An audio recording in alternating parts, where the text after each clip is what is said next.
You're live, you're live, you're live, you're live. There's always a delay with these things. I don't know exactly when we're, going live and when we're not. I'm going to change the chat. Ooh, you can see your beautiful faces. Um, we're here. Holy moly. Happy Friday! Welcome to this Livestream-a-palooza, this week of live streams. Well, Monday, Tuesday, Red Wednesday, the Lord's Day, the hump day. To hump, hump, go bump, bump in the night. So we had Monday, Tuesday, a little day. We had a guest star yesterday, woo, with Chuck Dransfield. Hey. And then Friday is today. We have discussed a whole panoply, proper cornucopia. Ooh, nice word of things. We've discussed spirituality, transformational work, the work of being on the path, how our inner reality is reflected in the world outside of us. We've talked about relationships, dating. We've talked about naughty things, of course. Thank you to the person who liked me, even though I see, oh, Andy, welcome. Yeah, I'm just discussing the things that we've discussed this week. We went off-roading a little bit into the terrain of ghosts and ghost stories as the ghost stories relate to Hollywood and old Hollywood. When we welcomed Chuck Dransfield on, we got to discuss his expertise, which is exactly that, old Hollywood, Lucille Ball, Elizabeth Taylor. I mean, that's old Hollywood. Well, those are two pillars of the old Hollywood community. But no, those were some folks that we got to discuss. We discussed cinema technology, Cinescope, Forest Lawn. We discussed psychic gifts. We really were the place. Well, welcome Andy, who's here right now. This is Casual Friday. I might even put my glasses on to get extra nerdy with you all. Hey. Except that these are for distance and this is to camera. So it's kind of, I have to go like this. Hi. I don't know what that is. I am extra weird today because I haven't had my protein. I need to have my little chickens. I'm not vegan vegetarian. I am omnivorous. And fun fact, Chuck and I both met and worked together in the natural products industry with naturopathic and integrative medicine. He is more credentialed than I am. Yes, Casual Fridays. Hi, welcome, Chuck. I was just speaking about how we worked together in this industry in which we knew way too much about supplements, nutrition. We worked with the stars. We met everyone we could have ever dreamed meeting. But yeah, because I need to get some of my protein in my body. I've been feeling off, and it was like, why? Because it's happy summer solstice. It's summertime, and the living's easy. It's when I feel I'm not very hungry, and I'm realizing that's not a good thing because proteins, my friends, proteins help to synthesize neurotransmitter. Our brains, don't go belly up into a cesspool of depression because not to say that depression is a cesspool in and of itself, but it could feel that way because remember, this is a happy hour where even if you're not feeling happy, somewhere someone in the world is happy. And speaking of which, cheers. Thank you to everyone for joining me, whatever your beverage is of choice, whatever your meal is of choice, just being here. This is exciting that we can have community like this and celebrate just being alive. and hopefully time together like this can help to engender a little feeling of happiness and joy, But speaking of happiness and joy, protein, consuming of protein is very important. People think, oh, muscles. Well, yeah, every muscle, cell, tissue, organ in your body is actually composed of collagen and water, essentially. So kind of like the planet, right? The planet's about 70% water. So are our bodies. And our bodies also have they're basically made of collagen, which is essentially proteins. And without enough proteins, our bodies wither away for sure, but also our brains, start to lack a little bit of that, that little zhuzh of the neurotransmitter health, in right proportion. So we don't feel like we want to, strangle someone. So as I consume a little chick chick, very high per volume protein, of course, density. Andy is having Cheetos and a Pepsi. Good on you. What different strokes for different folks, friends. Sponsored by Big Agriculture. Actually, I don't want to just chew in your face or your ear. Sponsored by Trader Joe's, honestly. Sorry, Trader Joe's. It's not sponsored by you, but I exclusively shop there because I love it. It's very affordable. Did you know this? Sorry, let me chew this. All right. I swallowed that almost whole like I used to do when I was a kid. I grew so fast as a child. I still remember having growing pains when I was about 11 or so. Oh my God. Yeah, it was like 10, 11, and I went right up to about 5'8". And I was so hungry I couldn't eat enough. So I would often swallow, like be eating some steak and just swallow the whole thing full. Um, but I was having worked in the natural products industry a long time. I learned, well, people at Trader Joe's will share this information with you too. But fun fact at Trader Joe's, I was always so curious why their prices were so inexpensive, and it's because they're not even like a retailer; they're almost a wholesaler.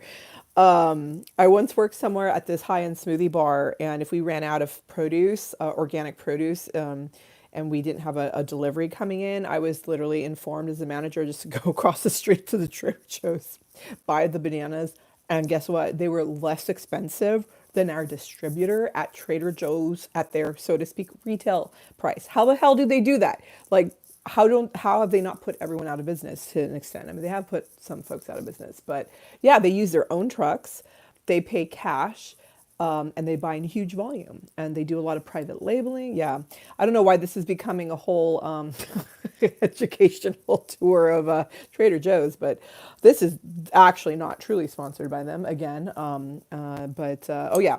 Yeah, I do need to put some food in my little pie hole. I'm wearing my little art apron. It's Casual Friday. It's the solstice. It's the happy hour. It's Friday of this first week of Livestream-a-palooza. Very exciting.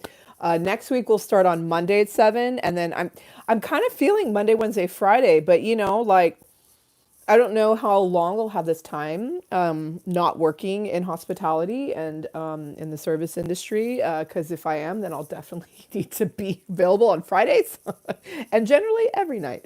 I don't know what's going to happen. It's very exciting. We're in between things. It's a brave new world, but it would be really cool, really, really cool, to try Monday, Wednesday, Friday next week. But at least Monday and Wednesday. And how about on hump day? Because I kind of just wanted hump day, but I love talking to you guys. I love talking. I love learning about you. And let's see here. Yeah, how would I have done? Andy's going back to the swallow things whole concept of, what it takes to win at a hot dog eating contest. Yeah, I probably could have done pretty decently when I was younger at that, at least. Oh yeah, Chuck and I could do a show on all the dirty secrets of working in the health food industry, which is not very healthy at all. We learned, especially in terms of work environment, it can be very toxic working in those environments. In part because a lot of those folks are very hippie and kind of bohemian, and they suddenly, if they come into some money or they've actually done very well and there's kind of like a smaller company trying to get bigger, it's almost like they don't know how to handle that because they don't have the business acumen to handle it. And then they attract people like me and Chuck who work our absolute asses off like a workhorse that's being whipped to the ground, and we often get underpaid, but like we're doing it for like the cause. It's actually kind of a noble line of work, but yeah, it can end up getting very abusive in ways. Yeah, very toxic. But you learn so much, and the work you do is very healing and lovely, and it's a wonderful alternative. Working in prophylactic or preventative health care to help folks, even when they need crisis intervention care, because we would always have a doctor normally on staff or a naturopathic doctor under whom we would work, and help even when the literal shit was hitting the fan for people or on the ground. I'll never forget one of my coworkers actually, who was not a doctor, he was just a consultant. Someone brought him stool. Like, to analyze, like, we're not doctors, but yeah, we had more education than probably all the doctors at Kaiser Regional, just between the like five of us. Well, we mentioned we once worked at Earth Bar, Chuck and I did. And that's because in medical school, they don't give you much information and education on nutrition and prophylactic and preventative health care. But anyway, well, this is a fun, dirty tangent. Look at us. I like saying hump day because I'm a Scorpio, friends. For those of you who do not know, my astrological information is Scorpio Sun, Scorpio Rising, Scorpio Uranus, Scorpio Venus. What does that mean? I think most people know, oh, Scorpio, they're a scorpion, they have a tail. Ah, they can sting. Ouch. More so, we're loyal and we stand up for what's right. And sometimes that can hurt. I've been standing up for what's right, and I feel like I've been stinging myself in the process. That's been an interesting thing to discuss and think about. But more so, the other thing that Scorpios are known for, we are the absolute height of sexuality and sex and sexual appeal, so to speak. I don't want to be like patting myself on the back. We do have a certain level of vanity, we Scorpios, but we're the sex-oriented sign, very famously. We are, like, every sign is affiliated with a different part of the body. We're affiliated with the genitals. It's a way that we orient ourselves in the world. And I'm being silly and playful at that, for sure. For sure. But that is a part of my nature. We typically wear red and black. We're very punk rock. We're very alternative. We're very dark, deep, death oriented, unafraid of the deepest subject matters. Although I was dating someone who was also unafraid of the deepest subject matters, could be in these other realms, and yeah, it didn't work out. Anyway, let's. I'm looking at some of these fun comments. But yeah, I was talking about hump day because I was kind of I thought it would be very funny and very me on brand to just have a live stream on Wednesdays. Moving forward, that might happen because I don't know what my work schedule will be working for, what's going to happen with work. But, until that happens, I think we could try Monday, Wednesday, Friday, but we will definitely finish today's up, have a blast, and then next week start again on Monday. I'm going to go back to the comments. The working in the health industry, especially when you worked, I mean, where we worked right by Chateau Marmont, in the Hollywood Hills, West Hollywood, basically where it was the epicenter of where everyone, it felt like, who was an A-lister lived from the entertainment industry. So holy shit, we met everyone. We were exactly, it was often not very mentally healthy for us. LOL. And we were expected to perform as doctors, but for fast food wages. That's exactly right. They hired you in at a minimum wage or just the teeny tiny bit above it, even with like 30 years of experience or whatever.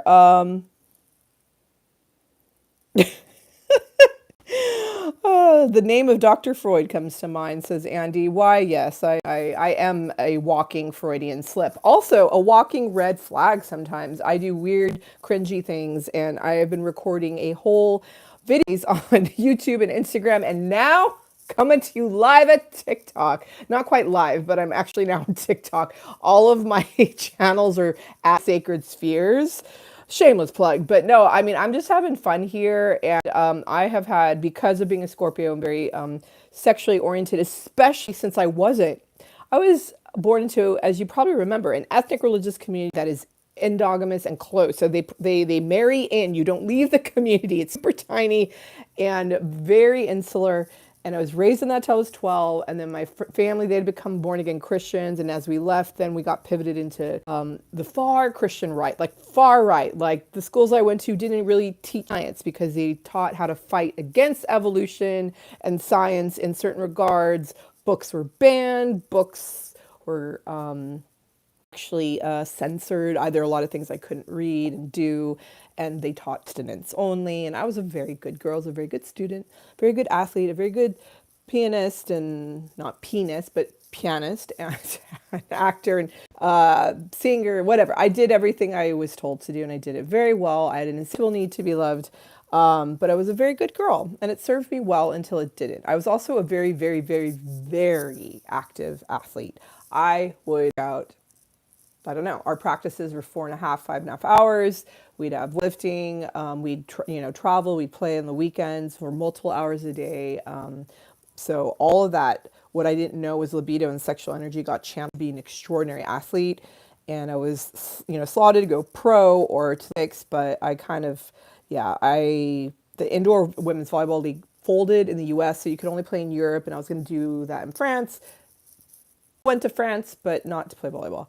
But had I done that, the next up would have been, Olympics, and then possibly just to get the F out of indoor volleyball and go to beach where there actually is some money and people do very well. Fun fact, I'm the same age as May. Misty May is probably the most winning athlete in the history of women's athletics, not just volleyball. She's won 3 back-to-back gold medals with her partner for beach volleyball. I almost said Christy Carroll. Oh my God, no, is a teammate of mine. Oh my God. Wow, my brain just completely shut down. Sorry. The most famous volleyball duo. Oh my God. Misty May and bleh. Well, anyway, Misty and I are the same age, and we grew up playing against each other in warring volleyball clubs. We both tied for the bronze medal at the Junior Olympics. So senior year, she played for Long Beach, I played for UC Irvine, and we were in the same conference. But she went to indoor pro in Europe, and she did Olympics, and then she did beach, and she won 3 gold medals, and I did not. Okay. Yes, Misty May Trainer. Yeah, she married a man whose name is Trainer. But yeah, I mean, I knew her since she was a little tiny thing. She was always going to be great. You knew that. She had this aura around her. Her dad was a famous player named Butch May and basically raised her with the volleyball in her hands. She also, so we're basically the same height. She's, I think, 1 inch taller than me. And I am like a little, she and I are like little people vis-a-vis all of the Amazonian giants that play volleyball. Like when I was playing, middle blockers were actually about 6'4" on average. I played with a girl 6'6.5", basically 6'7". Long Beach State had a 6'9" girl, and that was back in the day. What day that was? That was that was many days ago, maybe even in a different century ago. But yeah. Oh, all of that to say, I channeled all that section into sports, and then when sports was suddenly over, it was like, oh, uh-oh, oh no, where's this energy gonna go? But I still was a virgin till almost 30. Yeah, I've had a very late blooming life. But that is a long about way of answering question, Andy, about why I would say hump so much and why that would be on brand for me. And why, and this is so, my brain keeps wanting to call Misty May Trainers, or Misty Mays, as I know her, her partner, Carrie Walsh. Oh, Lord God. Oh, I see what I was doing. My brain was basically melding together Carrie and Christy. Christy played with Misty at Long Beach State. She was an outside hitter. Misty was a setter.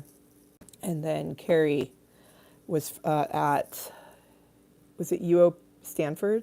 UOP? No.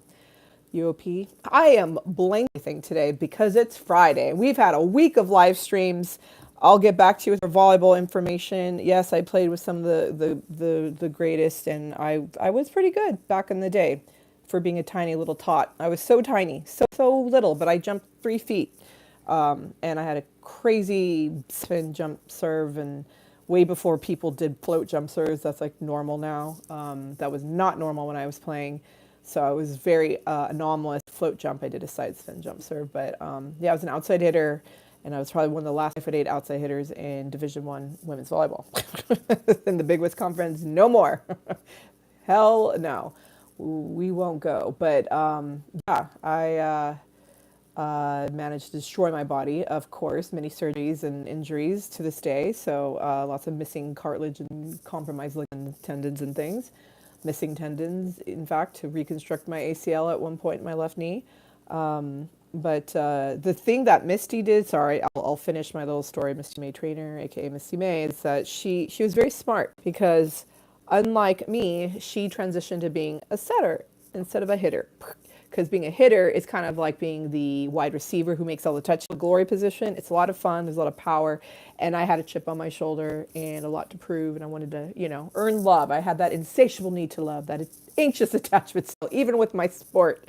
And so I had to just go all in and pound the balls. Some of my coaches would say, Anastasia, you have three shots, three options when you hit. It's hard, harder, and hardest. Like I didn't change it up. I didn't tip. I didn't deep tip. I did a little boop, a little shot. No, I just would destroy, and then destroyed my shoulder, of course, in the process. So I had a very short-lived career, but it was very impacting for the tiny mind. Like I actually was freshman all conference. What? And I broke. There's still a record on the books for most attack attempts in a match, because that, I think, is my life. I attempted and I gave it a good shot. All right, so let's see. Let me go back to the comments. Oh boy, Andy is making jokes and puns about Misty's name. Mother, may I come home? Because her last name is, her maiden name. Mary Lou Retton, that is an athlete. Andy would love to meet Mary Lou Retton. That is a throwback to the 80s. I definitely grew up a bit in the 80s, more so in the 90s, and really didn't come of age, though, honestly, till the 2000s and 2010s. Some fun facts about me. I'm a very, very, very late bloomer, so a lot of people, they relate to, their childhood and the music of that era. That's really not me at all. Is why I recently was dating someone way younger than me, because we actually culturally had a lot in common, because I was so arrested in my development. Oh shit. I didn't have like daddy issues. I had the opposite of that, I think. Yeah. I don't know why we just went in that direction, but actually I do. Something that came to me, because I was wondering, what are we going to do for Casual Friday, Livestream-a-palooza, end of the week, experience, and I thought of almost having a belated Father's Day session, because my father's passed on, and I certainly didn't have any which I could celebrate my dad, and it's kind of a private thing for me. I don't post stuff about my family or parents quickly. Because I had a very fascinating father who was a caricature even of a character. He's definitely going to be in a screenplay, right? Or at least, here, cheers to Daddy. Daddy Don was his name. Happy hour. Whatever your beverage of choice is. Actually, let's take a moment to thank chicken. I'm going to take a bite of chicken. Welcome to our community hour. I hope that you're enjoying yourselves while I take a bite of chicken. For those guests present, please make yourselves known. Joyce is here, or I thought she was here. She said she'd be here. I know Chuck is here. I know there are others here. But Andy, since I see you in the comments, I'm going to take a bite of chicken. If you have any questions. Yeah, it sometimes says there are X watching, Andy, but in truth, it's a lot more. Like now it says 3, but I've learned it actually means 10, or it's very weird how it works, truly. Because like when I go to the, statistics, the analytics, it says something very different than what we're experiencing. I'm like, oh God, I think people lurk in the shadows. It's very fun. All right, one moment.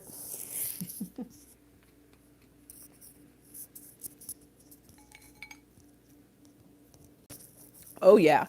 So so as I am chomping, I was asking, if you have questions about anything at all. This is I'm kind of loving this is just a freestyle we're doing right now, freestyling. And if you have some free questions, Andy does have a question. He has a question about the Hollywood sign. Oh yes, absolutely. He's asking, did it say Hollywood Land on it at one point? It did. This was called Hollywood Land at one point. It has not always been Hollywood. And there have even been people who try to use all different types of graffiti attempts to change the sign for different events and celebrations over the years. So it's now very protected. It was, formally changed from Hollywoodland to Hollywood. But if you want to see the Hollywood sign, fun fact, you can't really go directly up there. There's some people who offer little horseback trips, which could be a fun time. Or I would suggest the Hollywood Reservoir, or near where I live and Chuck lives. We live near Griffith Park, and if you go to the top where the observatory is, there's a beautiful lawn. I do yoga there a lot. That gives you a beautiful shot of the Hollywood sign. You can even do some hiking behind, going up. I think it's called like Dante's Peak, I think is what it's called. It's like a little point you can kind of hike up to. You can get closer to the sign, versus the back way in Beechwood Canyon, now closed off to everyone unless you live there. So let's see here. Yes, there was absolutely a movie called Land. With scenes about George Reeves around. That is absolutely correct. I'm wondering if Chuck is still here. Yay. I don't know. We definitely went a lot into Hollywood history the last few days, which was a little bit unexpected, but also exciting. Oh, Andy, that's very sweet. That Chuck is probably feeding Sasha in this moment, or doing art. Absolutely. Speaking of art, I'm going to be felting, except I don't know how to felt at all. So I think I'm going to use this as hair on a painting. I do absolutely bizarre art. Actually, fun fact, this is going to be a segue. Yeah, I make little sculptures out of little paint. So like this is going to be the body of some type of creature. I think this is going to be his head. He's going to have a, nope, like that. And then I like getting things that are sticks, even parts of this is from a, what do you call it? A vitamin D supplement container. This will be like on that side, and this side is like the arms. Yeah. I love doing stuff like this. Who knows why it, but my walls certainly love them. Let's see here. All right. Yeah, I was mentioning how we've seen a lot and heard a lot about old Hollywood history and just Hollywood history. I do like Chuck because we used to work with celebrities. We basically offered them information about health and wellness and nutrition, and we were sort of a nutritional consultant to the stars. And we met all sorts of wild and zany and fun people. And I'm just thinking what could be fun for you guys, since we, I don't know, maybe to kind of, as we wrap up this week, talk about some of the starlets that we've met and worked with, any types of stories that could be exciting that doesn't violate HIPAA. Yeah, codes. Yeah, because we don't want to give away their health secrets, of course. But I'm curious. I don't know who's still here, who's watching. Oh, there's Andy.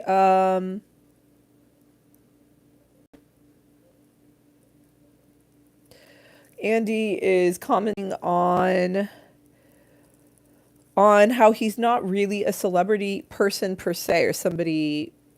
Shall we use the word starfucker? People who are maybe extremely obsessed with celebrities, they call them starfuckers. Really, they're not. They just, they're into fame and fortune, and not often the real content and body of work of why a person and why they maybe became famous in the first place. But so Andy's saying, yeah, whenever you're around a celebrity, maybe it could be stupid to be friends with a celebrity. I beg to differ. So Jeff Goldblum was a regular of ours at West Hollywood, and he is just as lovely and strange in real life as he is on screen. There's like, hi, Anastasia. That is Jeff. And Emily, his at the time girlfriend, when I knew them, because they're married, they have kids now. But yeah, Jeff played the piano. Jeff, just being Jeff, he's just a hoot. He's so to be around. He's so bizarre and eccentric and quirky and sweet. And so he was so in love with his girlfriend, who's now again his wife, and now his children.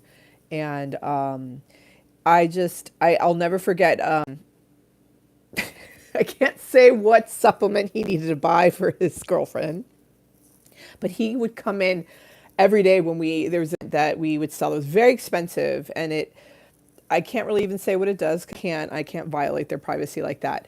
But it was very popular, and we were out of stock on it once. And he every day, because his girlfriend used this religiously, and it got to the point where I'm like, Jeff, I know you might not want to do this. Can you just please give us your phone number so we could call you when it comes in? And he did. And I have Jeff Goldblum's cell phone number. How about that? But more importantly was just getting to know him and talking to him like a normal, because these are all just human beings that people put on pedestal. They're just that, yeah, they're not like you and me, obviously, but they are still human beings at the end of the day. And they don't just want to be hounded and somehow worshipped and people like, freaking out because they're, so to speak, a celebrity. So I'll never forget between Jeff, Emily, and me, where Emily was talking and she said, "Oh, voilà." And I was like, "Oh shit, tu parles français, t'es francophone." And she spoke French because she was actually French, but she had like completely an American accent when speaking American or just English, right? And then she revealed that she was a gist who actually trained, let me see if I can get this right. She trained in Quebec, so it kind of changed her accent when speaking French a bit because her family's French. But she also studied ballet in Russia. My background, as you know, with my family is Russian. So this was interesting. So she's Russian. She spoke, obviously, French. She spoke English. She was a contortionist. She did like Cirque du Soleil stuff, like, inside out pretzel, and was so funny. And we started blabbing, and she was confused how I knew French so well. And I said, we have to understand, I was a live-in nanny for our family of 5 in Paris, and they were Scientologists. And she was just like, wait, what? And it wasn't because I was seeking that out, it's because no one else would take the job. And I was very American about it. I was like, very laissez-faire. Like, hey, you do what you want. I'm not going to train your children in being Scientologists. Like, I'm American, whatever. That's not my background. As long as you don't try to brainwash me or give me books or take me to go meet L. Ron Hubbard or whatever. Like, I'm down. I just need a job. And they love that my name is Anastasia, princess from Russia. They were all about it. So, yeah, I got the job. And they actually kept her. They didn't really try to proselytize and convert me. But it was intense, very strange. And I learned a lot of French, and I've kept it up. I had already been studying it. This made me more fluent. I mentioned this in another episode, another live stream. But Emily was just mind blown because people don't realize that Scientologists are all around the world. They're in every major capital of the world. And they normally set up shop in a very wealthy part of town and target people who have money to build their base, right? And attract people into their church. So, and also to partner with more celebrities. And in fact, every Scientology center is called the Celebrity Center, including the one that's here really close to where Chuck and I live in Franklin Village, the headquarters for the global Church of Scientology. So long story short, Emily was just, befuddled. She was just like, you worked for a family of Parisian Scientologists. What? I'm like, yeah, they were born and raised. They're Parisians. They're Scientologists. They help run the Celebrity Center there. And so Emily and I just talk like normal people with Jeff. And they're like, why don't we all just have lunch together? Like normal people. We ended up not having lunch together, similar to Chuck, how he did not have lunch with Elizabeth Taylor because stuff got in the way. For that, it was more that I was in a position of leadership with this company and clients, and that was an appropriate breach of sort of, client-customer relations. And also, at the end of the day, they are celebrities, and I need to be mindful about, being engaged with them. And I felt like we probably needed to vet each other a little bit longer before we just started hanging out. But they were very kind and did at least invite me to lunch, and we would have lovely conversations thereafter as a result of that conversation. I am going to now go back to the comments. Let's see here. Yes, yeah. Jeff Goldblum's cell phone number. I did have to call Jeff, by the way, for when supplements came in. I never abused his phone number. I literally only called it once, and it went straight to voicemail. Maybe he'd blocked me already. No. But I think if I remember correctly at the time, his voicemail was, it would, and it'd just be him laughing like that. God, of course, that's Chef Goldblum's outgoing voicemail. But yeah, Andy's asking a question. He wanted to ask it in Chuck and his. Oh yay, Joyce is back. She had a little nap. Welcome back, Joyce. Oops. Uh-oh. Oh no. Shit. Hello. Oh no, I'm still live, but there's no. Lordy. Oh no. Can you see me? Oh shoot. Can you? Hey Andy, I see you sit here. Can you hear me or see me? It still says I'm live. Oh, yeah. You can't see me. Oh, Lordy. Let me see here. Let's do that. Oh no. Um, oh, you can hear and see me. Uh-oh. Okay, yeah, somebody called my phone accidentally. Not accidentally. Thank you for calling me. Somebody loves me. I just can't see myself anywhere. If you can see me and hear me, that's cool. Joyce, I see you in the chat. Can you I'll keep chatting. We can keep doing this even though I can't see myself. Andy can see me. Joyce, Chuck, can you hear and see me? I might have to end and recommence this. Huh. This is so strange. Huh. That's my bad, folks. I wonder if anyone knows what to do when when filming a live stream and somebody calls and it interrupts the live stream, though you welcome their call with an open heart. Let me. Oh, copy that. Video and audio are out of sync. Yeah, because it interrupted. Oh, Lordy. And here we have people watching us and actually having a fuck. I don't know what to do in this case. Does anyone have a quick troubleshooting option? Otherwise, yay! Yay! Okay, I'm back. I'm back. Okay, can you hear me? I can see myself, which is what matters most. Oh my God. In case you didn't know that Scorpios could be vain. Okay. Good. All right. Yeah, someone called, but all is oh yeah, I was gonna look at yeah, Andy had asked a question last week, which would have been for Chuck, not for me. To talk if I had the chance to talk to a star of the past, what would I say and who would I say it to?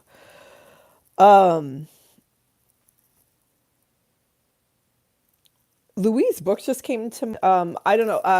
Also Buster Keaton came to mind. Charlie Chaplin came to mind as well.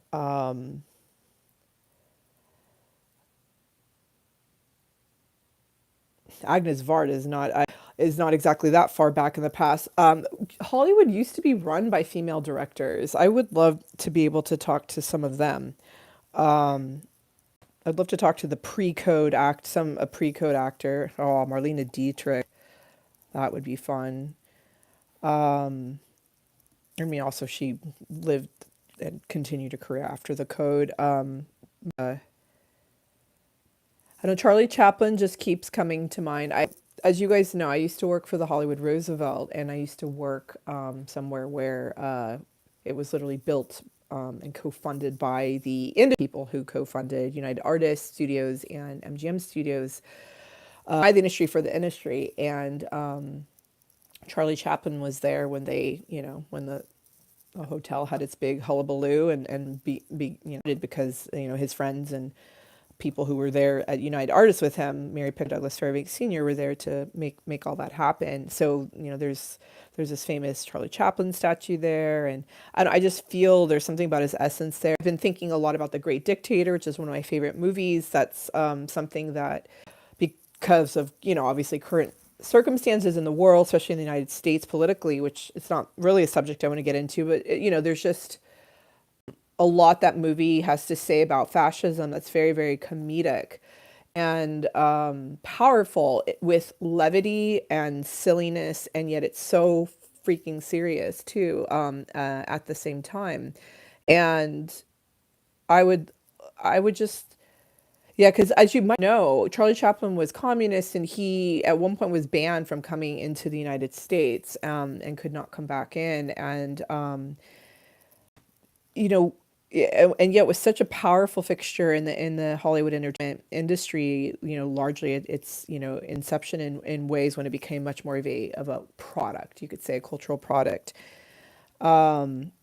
Questions that I mean I'm coming. I often come at things from a very personal narrative kind of storytelling perspective, and I would really love just to know what it's like to be that authentic as a performer, whatever your belief system is, whatever your politics, how he was, very anti-fascist and so on, where so much was at stake.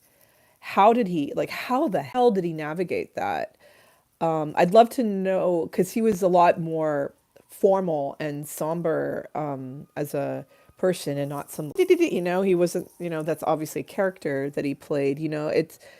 I would love to just know so much more about what drove the comedy, what helped him to say sane, what gave him the chutzpah, the courage, the balls of when he said do what he did, and to risk so much, and how he not just what the books say, biographically about how he, so to speak, made it, but from his perspective, how he did that as a physical comedian that was so freaking goofy. I mean, he was right place, right time, like most people who make it that big in society and culture. But I mean, I'd say that's very solipsistic of me and very selfish, because I do see like who I am as being very physical and comedic, and yet very dark and very cerebral and somber, and I see myself, I guess, maybe in him in some way.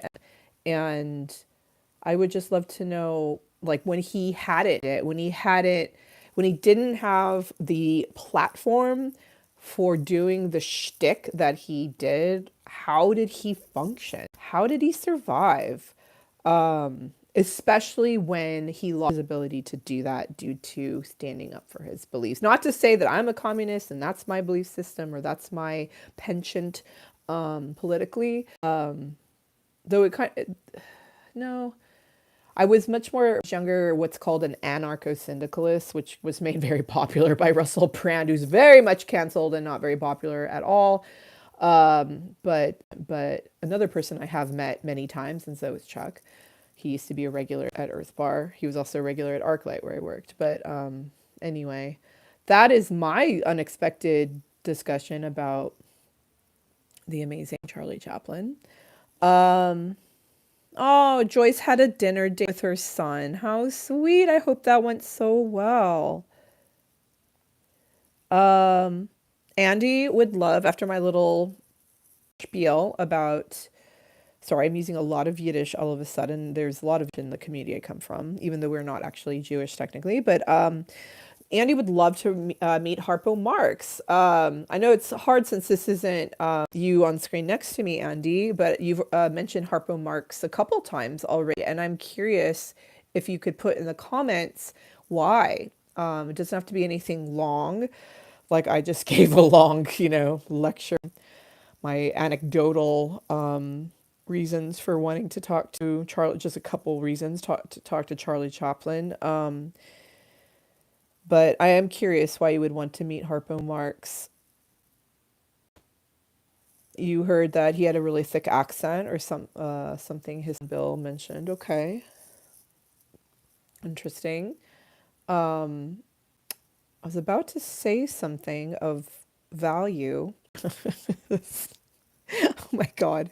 Something about, we were talking about Charlie Chaplin. My brains just kind of went, yeah, because my brains, sponsored by chicken. They need to eat another piece of chicken. So I'm going to chomp on some chicken. You guys have a little sip of your beverage choice.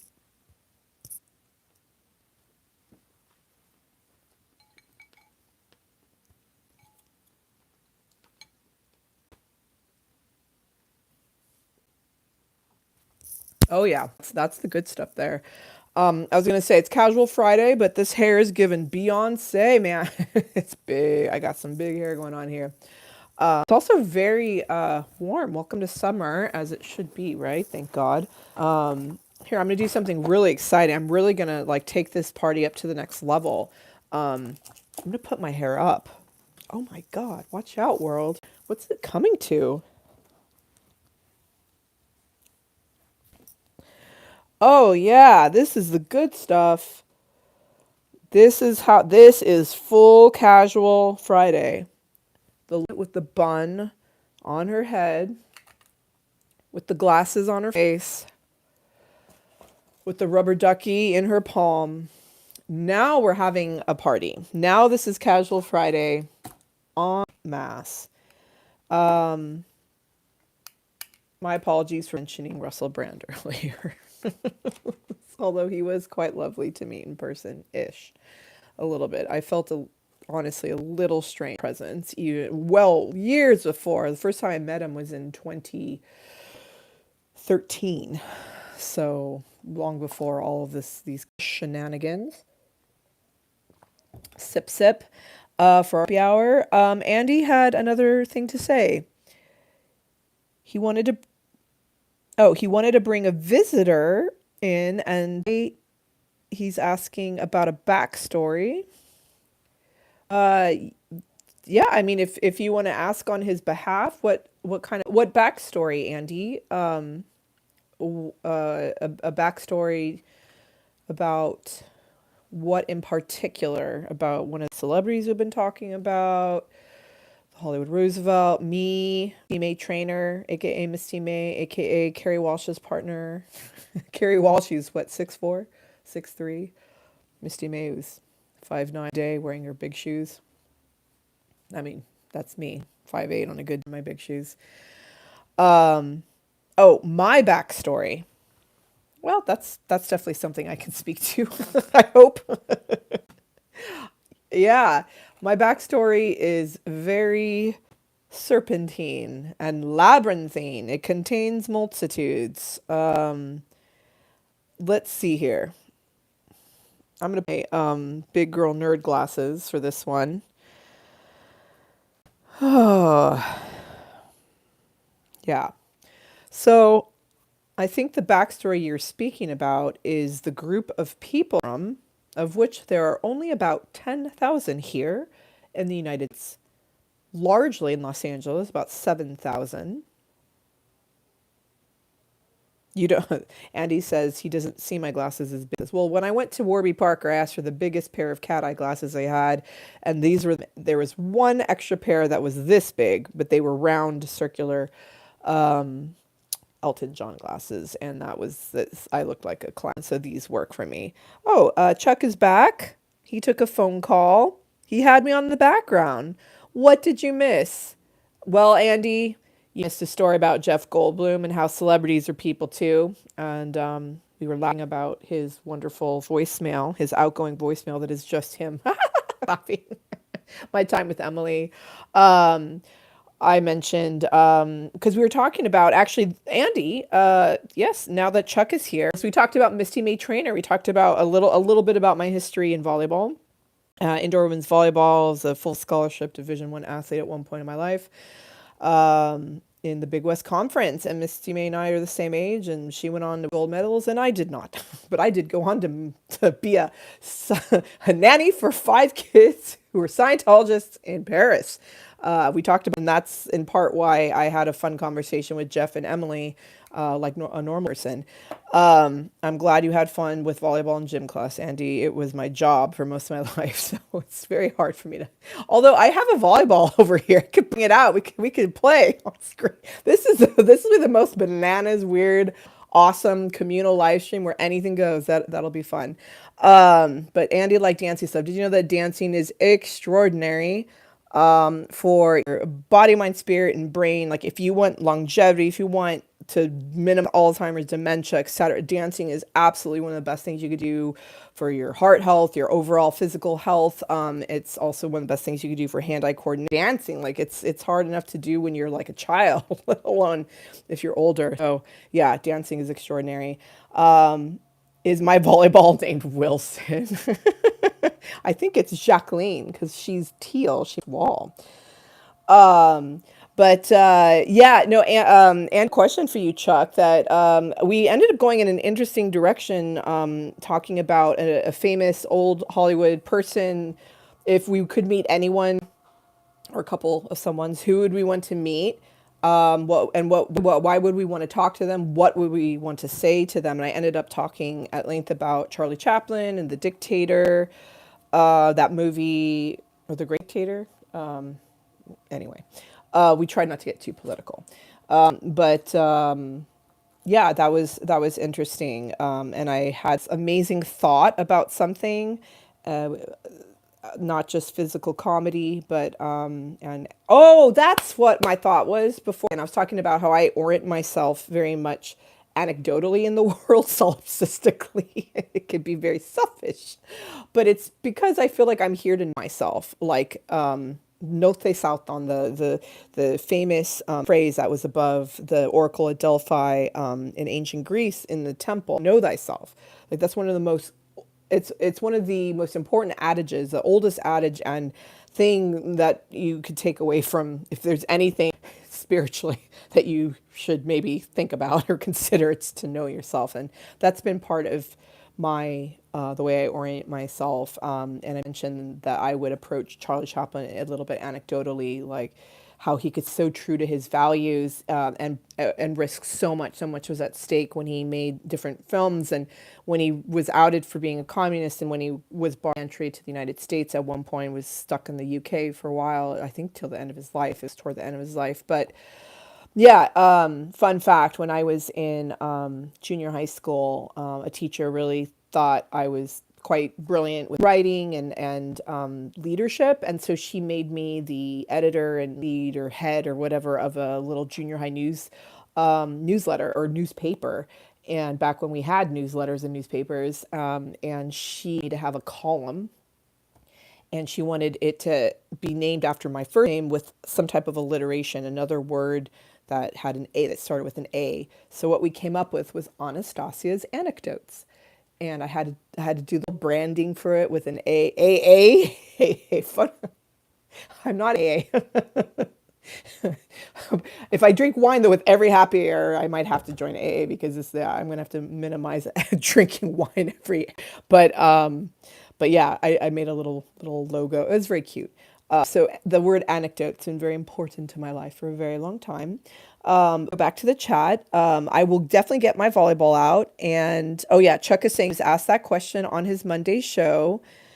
And he's mentioning he had a lot of great celebrities as Facebook friends who've passed away over the years. Henry Gibson, Richard Keel, Abe Vigoda, Guilford Gottfried. Yeah, a lot of greats have been dropping like flies. It's been really rough lately. But how about this? I'm going to let you talk amongst yourselves. We talked about volleyball. I am very happy to talk more about volleyball, because that was a very interesting for a very long time. And then it was very much over, but I would love to grab my volleyball for 1 second.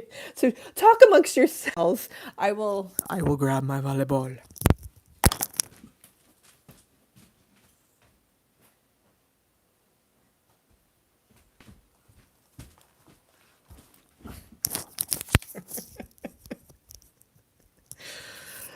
I had no idea what would happen Friday. The last thing I ever thought, I love this flow. Being in flow is a beautiful thing. This is how I create. This is what creativity is. It's infinite flow, and it's infinite. We can go in so many directions all at once. And I have a lot of blue. I have this yarn I'm using for art.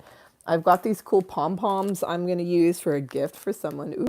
Ooh, I almost showed the gift. But yeah, I have this blue volleyball that someone gave me, from, shout out to Spoke. spoke as a bicycle cafe on the river in Frogtown, and someone had this extra volleyball, and I was just playing with it, like doing like stuff like this, just like I'm playing volleyball on camera. This is insane. Yeah, and they're like, why don't you take it? People hate having this thing around. Why don't you just have it? It's like a Smurf ball. Wilson! Joyce had eaten caprese salad and gourmet pizza. Very exciting. Andy, we're going back to, he wanted to talk to the actor Abe Vigoda, and he would always love to have had a chat with him. Would start, hi Abe, how are you?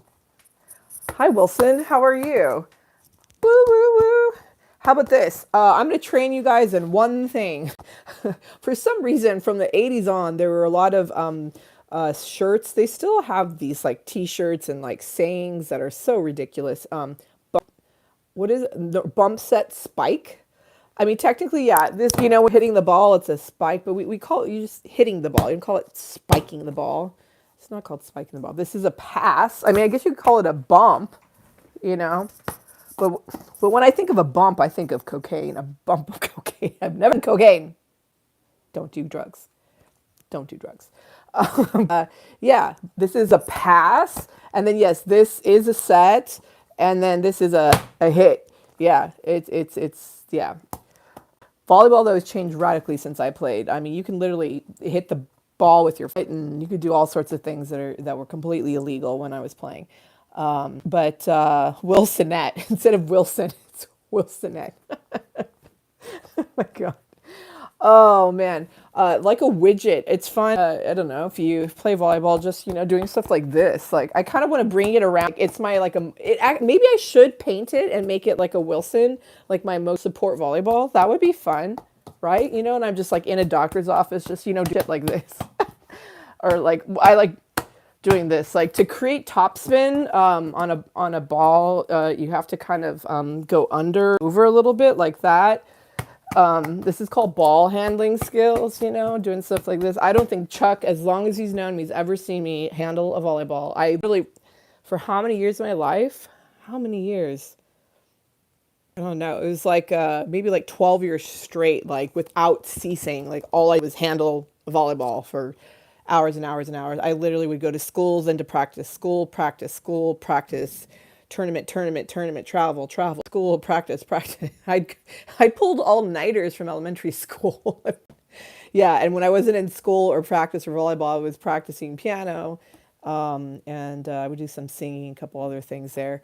Let's see, we have 59 minutes. We are about at an hour right now. We have had quite a journey. Yes, Andy. Yes, this is Jacqueline Teal. It does match the wall. Blue is the throat chakra. Oh, it matches. So it matches my throat chakra, matches my Trader Joe's. It's not sponsored by Trader Joe's, so it seems like we should be. Kleenex box, and a lot of other blue stuff around town. Boink! I'm going to put this down for a second before I destroy my home. But I have great ball handling skills.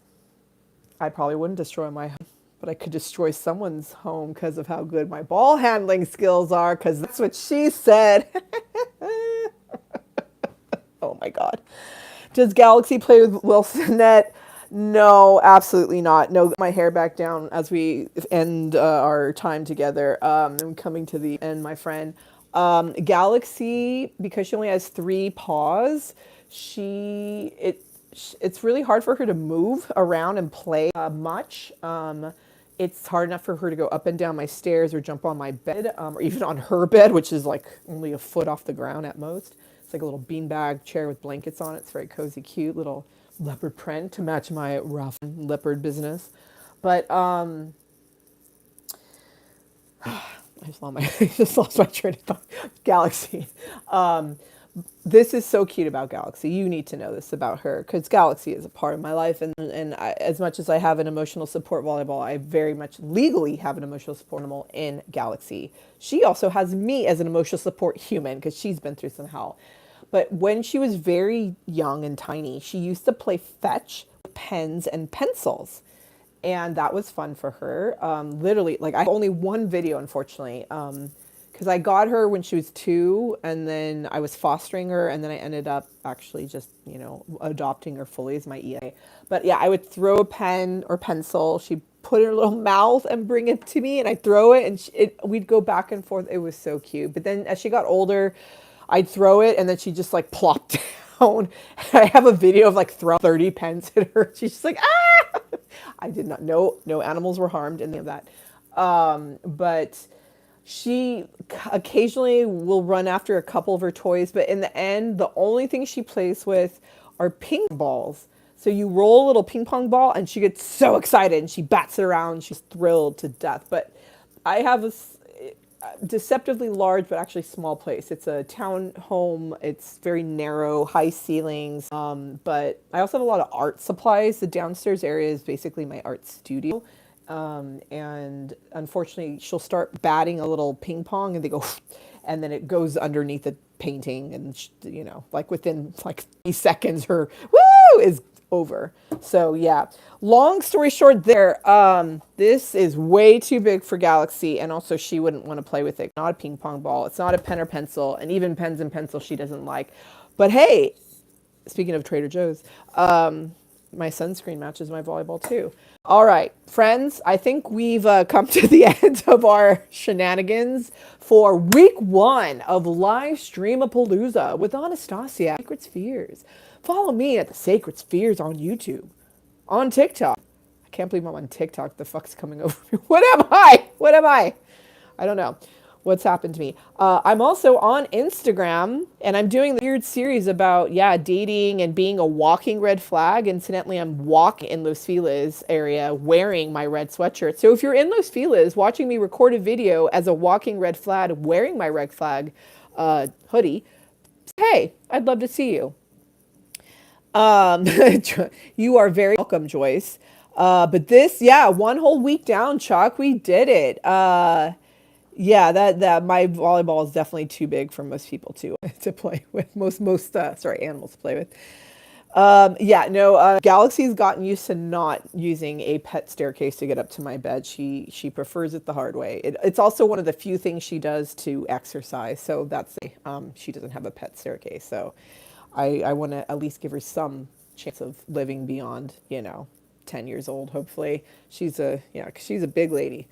And my poor babies. But I thank to everyone who's shown up. I mean, I've looked at the analytics, and I mean, the people commenting are between 3 to 5 people commenting, but there've actually been 20 some odd people watching us. So this is exciting, and this is community happy hour, where even if you're not happy, know that someone's happy somewhere. We'll get happy together. Even if we don't have happiness, we'll have some food, we'll have some drinks, whatever the beverage or snack is of choice. We'll have some conversations. I have enough friends who know enough things, and I know enough things to blah blah about all sorts of stuff and have fun and be silly and be dark and be deep and be light and be whatever we need to be. This is for me, for you, for us to create, again, community, because it's hard out there for a pimp. Sorry.